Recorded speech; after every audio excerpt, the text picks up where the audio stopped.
Hello and welcome to the first show of CIPR TV. Thanks very much for tuning in. CIPR TV aims to inform, educate and stimulate the debate around all aspects of public relations. You could say we're here to support the CIPR's vision and mission, which I won't read out here of course, but you can find it quite easily on the CIPR website. I'm Philip Sheldrake and this is my co-host Stephen Waddington. Hello. We're both members of the CIPR social media panel, and the panel felt that there was a real opportunity for the CIPR to up its game with its use of multimedia to communicate with its members and other publics. You'll probably know that Stephen and I are not professional TV presenters, maybe you can already tell, but we're looking to learn from your, let's say, constructive comments and feedback. I see already, for example, this morning that a certain @Mark Pinsent bills us as the new Adrian Charles and Christine Bleakley. But Mark, I think we're aiming a little bit more for the sort of Andrew Marr and John Humphreys tone. We've got some great guests lined up for the following weeks. Let's get straight down to business. Today's guest in the CIPR TV studio is Paul Mylrea. He's the head of press and media relations at the BBC, and he's also the incoming president of the CIPR. So we'll be discussing the challenges facing the public sector, as well as topical issues of the week, such as the ASA's announcement on the regulation of social media. We'll also speak to Paul about his outlook for the CIPR as he prepares to take on the role of its presidency and his thoughts about the profession in general. It's a live format. Why live? Well, simply because it's 2010 and passive communication just isn't where it's at anymore for initiatives like this. You can participate throughout the show by adding the hashtag #CIPRtv to your tweets. And if you're using a Twitter client such as TweetDeck or Hootsuite, we suggest you add a column to show all the tweets that include the hashtag. If you want to do things in the old-fashioned way, use this box at the bottom of your screen and click send. So, welcome Paul. Thanks very much for joining us for the first CIPR TV. And can I just say that, you know, I know you mentioned Bleakley and whoever that other chap was, but they've gone to another channel. And we're always on the lookout for new talent, so I'll be keeping an eye on you. Yeah, I think you might have to wait a few shows yet. We grow our own talent in the BBC. Well, let me start with a really open question, which is, what do you think of the challenges? You've got a background in public sector, public relations. What are the challenges in 2010 for public sector PR? Well, I think there's huge challenges right the way across the public sector. The whole public sector are facing pressure on costs. And we've seen already, if you like, easy shots at the public relations sector saying, oh, we need to cut this and we need to cut that. So on the one hand, massive challenges, because I know a lot of our colleagues may be facing pressure if they're in-house in the public sector. But at the same time, I think there are great opportunities, and that's where the CIPR has got to stand up for its members, because we've got to get out there and prove what we know, which is that public relations works. It works not just in terms of talking to people, it works in terms of communicating both ways with the publics, and it's value for money. So we've got to get out there, help our members, and make sure we get that message across. We saw in Barcelona, AVEs were slated. It's not the way to measure anymore. How's public sector going to defend its corner? Well, I think it's really interesting that I've actually just switched from the government to the BBC, still a public sector organisation. But as I was leaving government, there was some great work being done at the COI, the Central Office of Information, actually looking at exactly what, I don't know if anybody's followed the Barcelona principles, what came out of that discussion in Barcelona recently, where it said that AV does not represent the value of PR. But it's still used by a lot of the industry. It's used by a lot of the industry, but what I think we've got to get to is we've got to get to a way of measuring outcomes. We've got to really show, and that's something that in the public sector is absolutely vital. If you are arguing that money should be spent on public relations in the public sector, you need to demonstrate that it's value for money. So you need to show, for example, that you're reducing future admissions to hospital because you're improving health outcomes. You're getting people to take, more healthy lifestyles, and so they're going to get sick less often. This is obviously a topic about which you're very passionate. I could go on for a long time. But we've just got one of the first questions in from the web from a Natasha Tobin, and she's referring to your experience at the Department for International Development. That's right. How much does international diplomacy rely on professional PR skills, and are there correlations between the two professions, you'd like to know? Absolutely, and I think again it's interesting that in the newspapers today we've got a story on the front page of the Guardian about the World Service and the implications to the World Service of cuts in public spending, and the conversation around that. And obviously, I'm not going to discuss what the situation of negotiations is with government, but what that's talking about is what's called soft power. In other words, you can spend a large amount of money on defence equipment, but equally, you've got to talk to people, and public relations is soft power. And in many ways, the Foreign Office, while I was there, was adopting more and more PR techniques. It had actually a process of a sort of competition where embassies could bid for funds in order to carry out a campaign in their country. And so they were getting ambassadors and professional diplomats to learn far more of the skills of public relations in order to get those international diplomacy goals. So Adam Fairclough, I know you're watching, and I know that you've been tweeting about this issue and what CIPR's stance is about. I hope you now know that next year's president is on the case. Thanks, Paul. Let's move on. Let's talk about reputation washing. Yeah. It's an issue that's received a lot of attention recently. London agencies in London called out for representing clients from rogue states. Maybe they shouldn't be. Does everyone deserve to be PR'd? I think it's a classic example of, if you like, a cheap shot, a cheap press shot. The fact about it's easy to say reputation laundering, but wait a minute.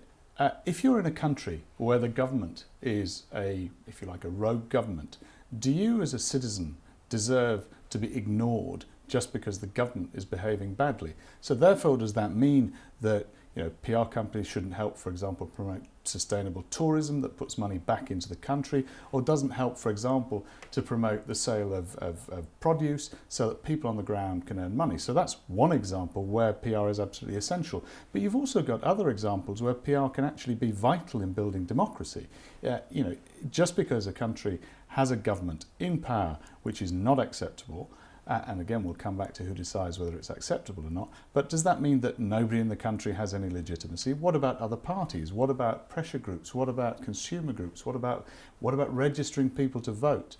And what about the thing that PR does really well, which is speaking truth to power and saying to regimes, you cannot carry on like this? CIPR has a code of conduct for its individual members. Where do you draw the line, though? I think that the code of conduct is vital, because the code of conduct is an individual code of conduct. In other words, you can't shuffle it off onto the company or shuffle it off onto the organisation and say, I was just following orders. That's the great thing about CIPR. It's a professional organisation representing individual members. The code of conduct says, you have to make sure that what you do fulfills that code of conduct. Now, you are always going to have a value judgment. But I think we could all see examples where it's completely unacceptable. Defending, for example, a government which is in the process of genocide or of wiping out large numbers of people is clearly not acceptable. What about a government that might be dumping a certain amount of waste in the North Sea? Is that acceptable, unacceptable? It's probably not a great thing, but do you therefore say, well, we're not going to represent that government at all? Who makes the call there? Well, again, the individual has to make the call. The individual has to make the call, but guided by peers, guided by the CIPR, guided by groups of people who will say this is acceptable, not acceptable. And some people, let's take the case, some people work for tobacco companies. I don't. It's not that I have anything against somebody working for a tobacco company, but I don't particularly want to. So each person will have their own point at which they're happy and not happy. Can I ask about the next generation of public relations? Yes. Professionals coming to the fore. Yeah. Because at the moment it's a difficult time to be graduating, and we're going into public sector public relations, or private sector, come to that. Got a question coming out on TweetDeck here from Stuart Bruce. What does at Mylrea PR, yourself of course, think about issues of improving access to PR internships? For example, at least getting your expenses covered and not just having to know someone to get an in. I think this is critical, and there's two areas here. One, actually in the BBC, we have two areas. We have a work experience where people are paid, and we have an internship where people are paid, and they have to work. It's very strictly ruled. The application is done online, and I think again this is another example where actually social media and digital helps you avoid this nepotism of somebody knows somebody and somebody knows somebody's mum and somebody knows somebody's dad. You have to make the application online, so you get rid of this idea of, well, I know somebody so I can push it forward. It comes through like that, it's selected on merit, and then your expenses are covered, and in some cases, for example, people who live a long way away from centres, are actually their expenses are covered too. We also have a work experience scheme where people can get work experience, again, applying through the web. And we have, additionally to this, we have a diversity scheme where people can also make sure we can reach out to those parts of those communities where we're not well represented at the moment. Paul, these questions are coming in thick and fast Keep going. right I'll now. keep my Here's answers another one shorter. that's just been flashed up in red. It's obviously urgent. From Rich Lee, what are your thoughts in relation to the pros and cons of the media going behind a paywall as far as it affects the ability for public relations to still go through the media to reach its publics? Well, clearly, as the BBC, Yeah, I have but it was a absolutely really relevant no views question. whatsoever. I think it's going to be really interesting. I don't know. I think we're too early to say, but I think it's really interesting. It's going to be really interesting to see what happens because, you know, I've talked to journalists. Some of them are unhappy because their stories aren't getting a wider circulation. Some of them are reasonably relaxed about it. I think the jury's still out. I just don't think we know. So no one's followed Murdoch, right? You think that's... Well, Murdoch isn't the first. I mean, you've had Financial Times, which, you know, certain content is paid for. You've had newspapers in the States where certain content is paid for. It's just in this country, this is the first time it's been done. I think it's going to be interesting. Clearly, the BBC and the Times have different views about it, and there are sort of tensions there because the BBC is clearly going to provide news free at the point of use. So I don't think we know yet what the answer to this is, but I think it's a fascinating moment and all the more interesting to be in PR. Can we come back to graduates? Sure.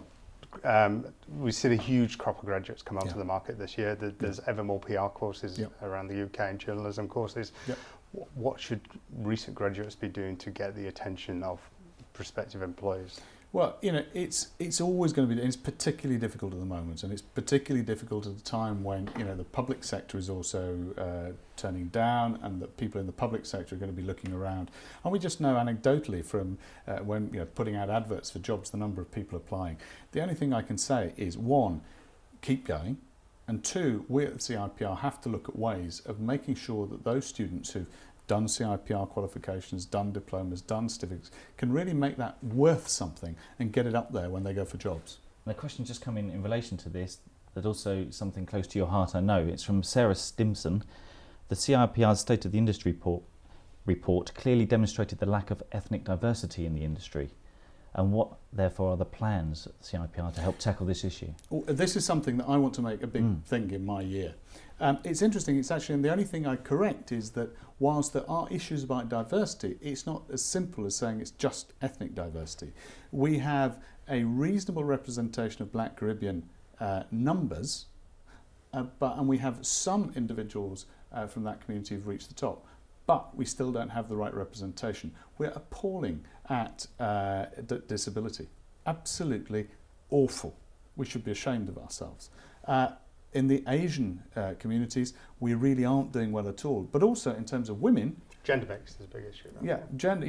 You know, we've got gender issues, which is that women are not. When you look at the figures, and we've done a big survey recently, women are not reaching the top. There's a glass ceiling.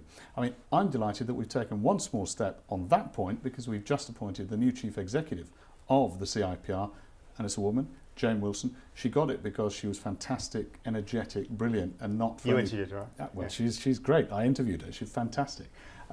But I think we've got to do a lot more to make sure that PR and the PR industry represents the nation that it... I mean, it's interesting, I was in the select committee today, sitting behind Mark Thompson. One of the MPs was challenging the decision to go for diversity, saying you should just pick people on merit. Of course you should pick people on merit, but PR as an industry needs to represent the people that in the country where we are. And if we don't do that, we're in trouble. So there's sort of two challenges to us at the moment. How do we make the profession more diverse at a time when there may be a downturn in the public sector and young people are desperate for jobs?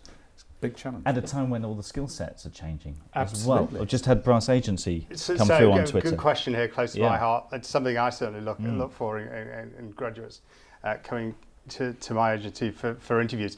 A question from Brass Agency: is it important for graduates applying for internships within the public sector to have an understanding of online PR and social media? Absolutely. Right. I mean, no one word, like so simple. Absolutely. Right. Full stop.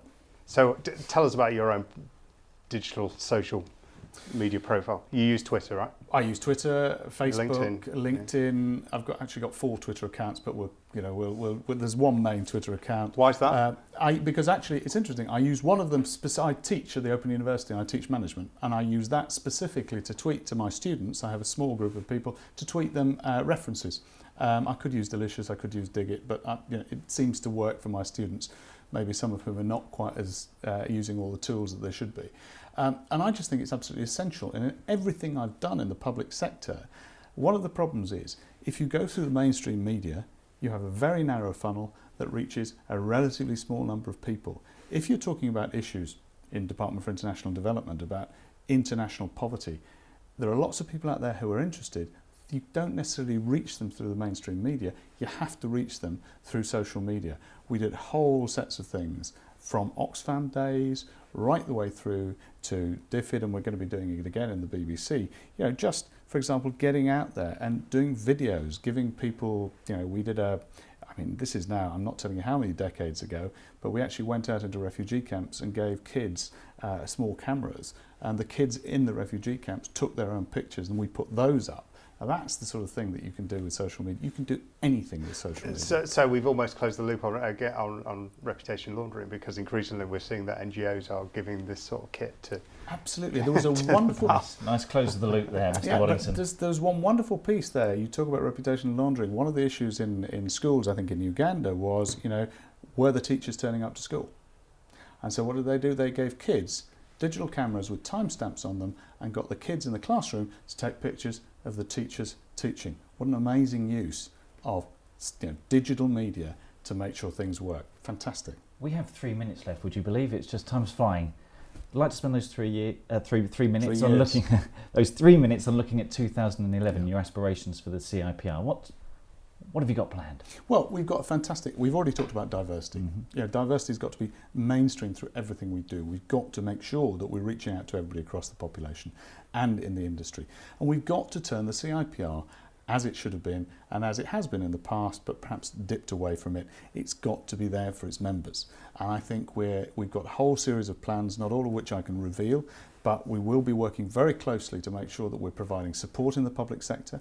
We've got, as I said, a fantastic new chief executive who's really, I think, going to revolutionise, shake things up. She's already been in the office, and I think it's already being felt. Well, we're hoping to get her in the seat. You will. And, she starts next month, I believe. She starts next month, but she's already keen and already in the office. Okay. So, it's there. So I think what we're going to see is the CIPR being more there for its members. And by being more there, it doesn't mean us talking to the members. It's this kind of thing. It's the members telling us what we want. And that's what we've got to do. Respond to what we're being called to do by the members.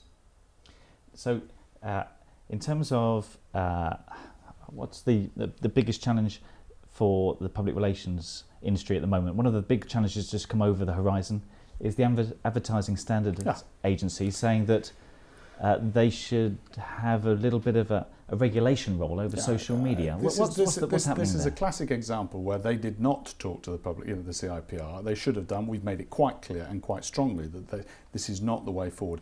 The advertising industry does not own social media. And we've got to make sure that as an industry we work together and we show. And this idea that you can regulate social media strikes me as something that's probably out of, if not decades, centuries ago.